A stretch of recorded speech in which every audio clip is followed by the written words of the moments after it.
wise and being foolish in how we share and what we do and the decisions we make.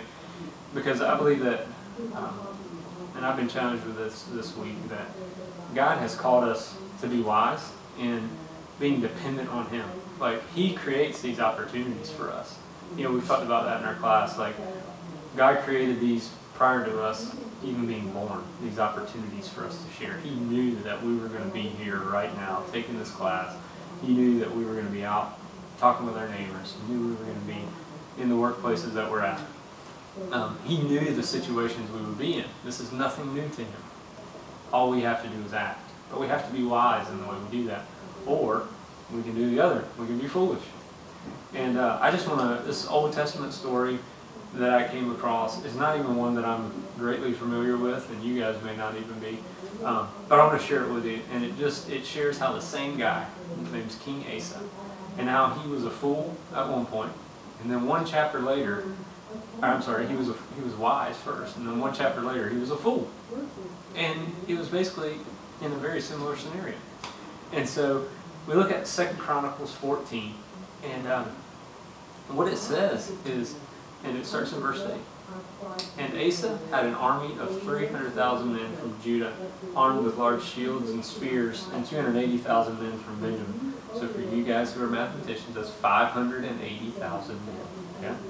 That carried shields and drew bows. All these were mighty men of valor. Zerah, the Ethiopian, so this is another guy, this guy Zerah, the Ethiopian, came out against them with an army of 1,000,000 men. So we got 580,000 men, now we got 1,000,000 men, okay? And 300 chariots, and came as far as Maresha.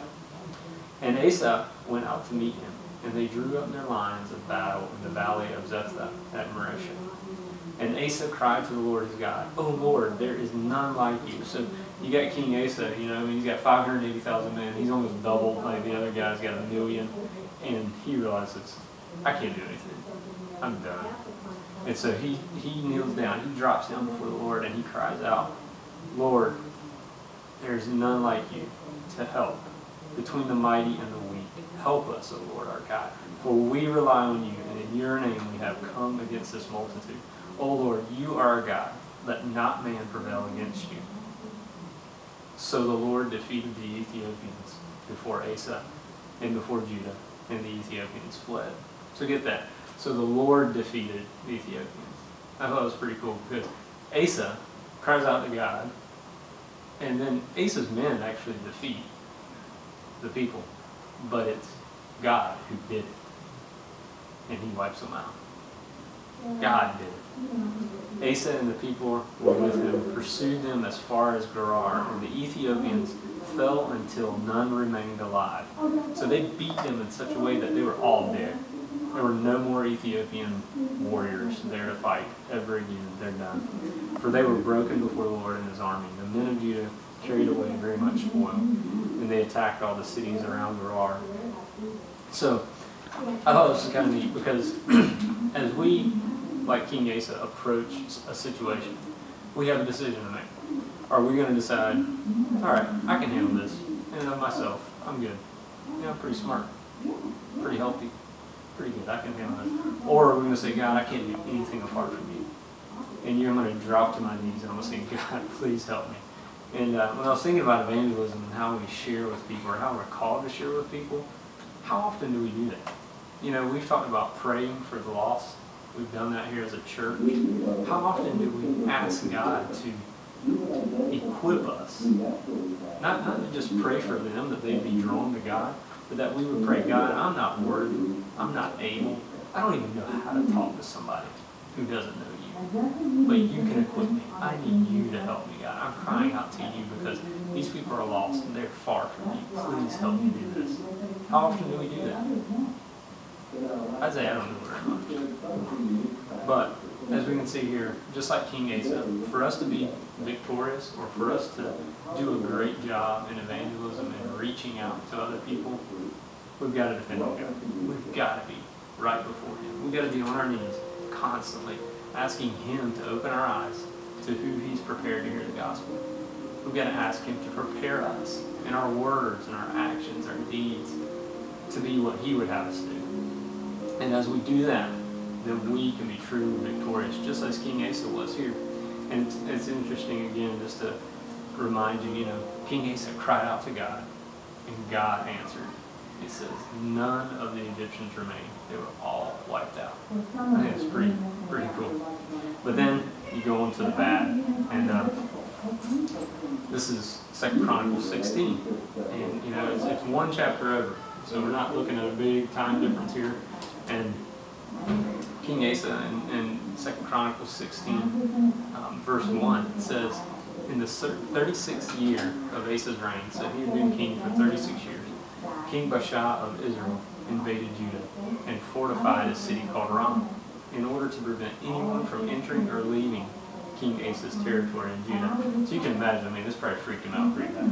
You got King Asa's territory, you got this other king that comes up and he fortifies this area outside of King Asa's territory so that no one could come in and no one could leave. It'd be like somebody coming in and camping out right at the port.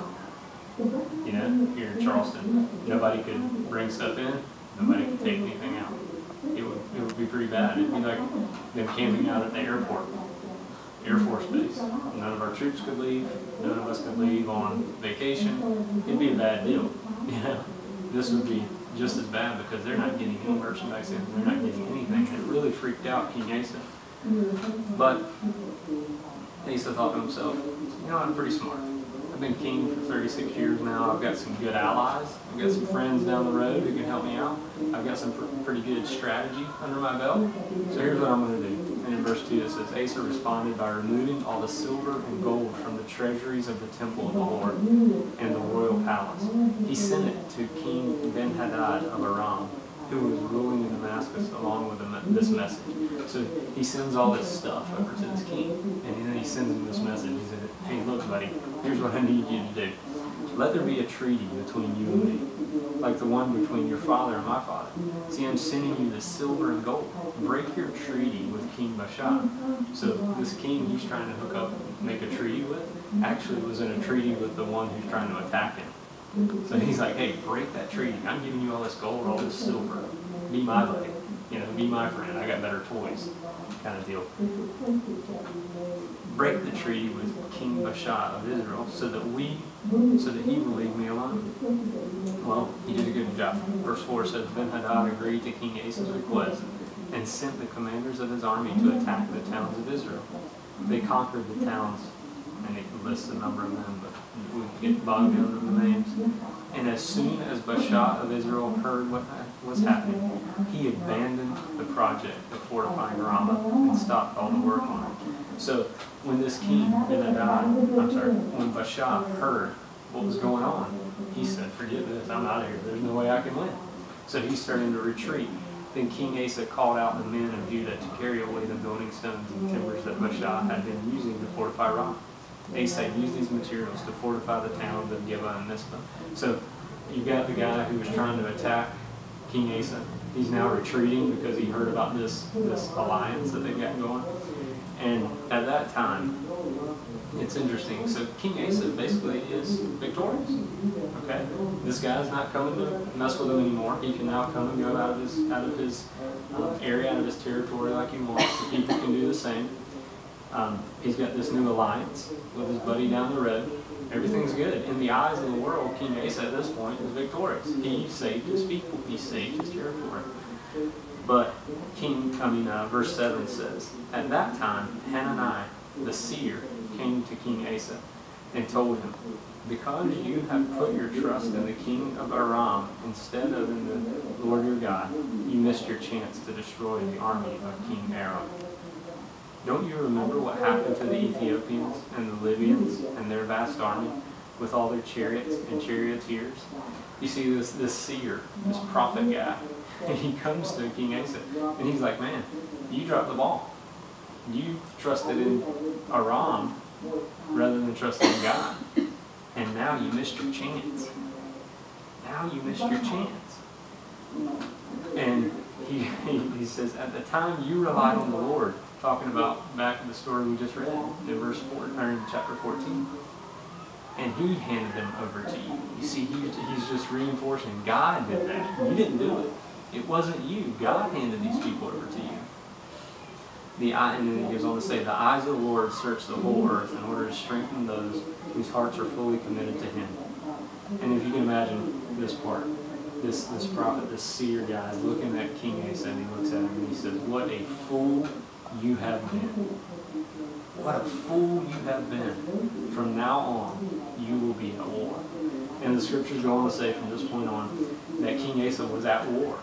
And actually, he was at war until he died. And then his son, when he took over the reign, they were at war about halfway through his reign before peace was reinstilled. All because what a fool he has been. You see, in the eyes of the world, this guy was victorious. In the eyes of the world, King Asa made a wise decision. He got these allies. He worked with them. The people who were trying to attack him fled, right? But in the eyes of God, he was a fool.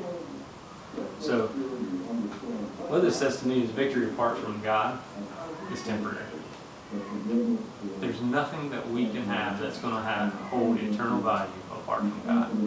And so when I'm thinking about, God, who do you want me to be and how do you want me to do it? I've got to really just be before him about that. I've got to really say, all right, God, I'm yours. I don't want to pursue the future that I want to pursue. Yeah, it's going to be stinking uncomfortable for me to walk over and talk to my neighbor because they are so much different than I am. But I'm going to trust that that's what you want me to do. I don't want to talk to my boss about this because I'm afraid of what might happen.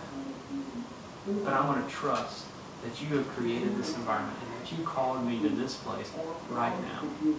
And I'm going to be completely dependent on you and know that your victory is eternal.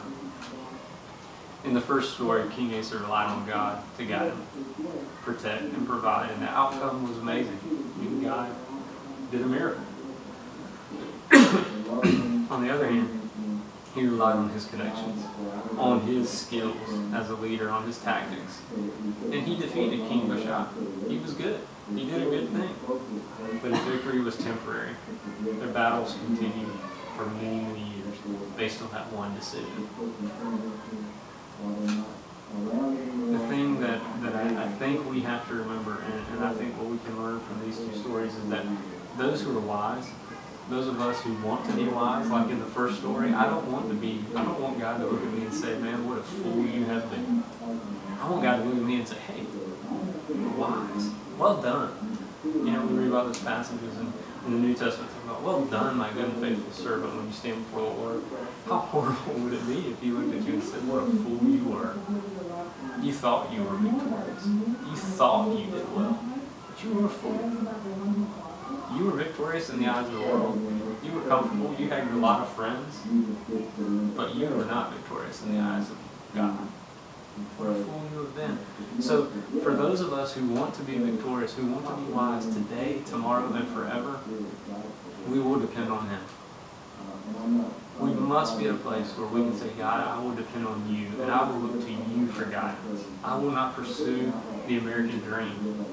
I will not pursue what other people have. I will not covet what they have. I will not lust after these things. I don't want to look at my life and say, what a fool I have been. But I want to look at my life and say, man, I was wise there not because of my stuff, not because of what I did, but because I was dependent on him. So, what does that mean for you guys? You know, when you walk out of here, and we've been talking about evangelism, and we've been talking about, you know, how do we reach people? How do we share our faith with them? Well, there's only one way to do it. And that's to be completely dependent on God.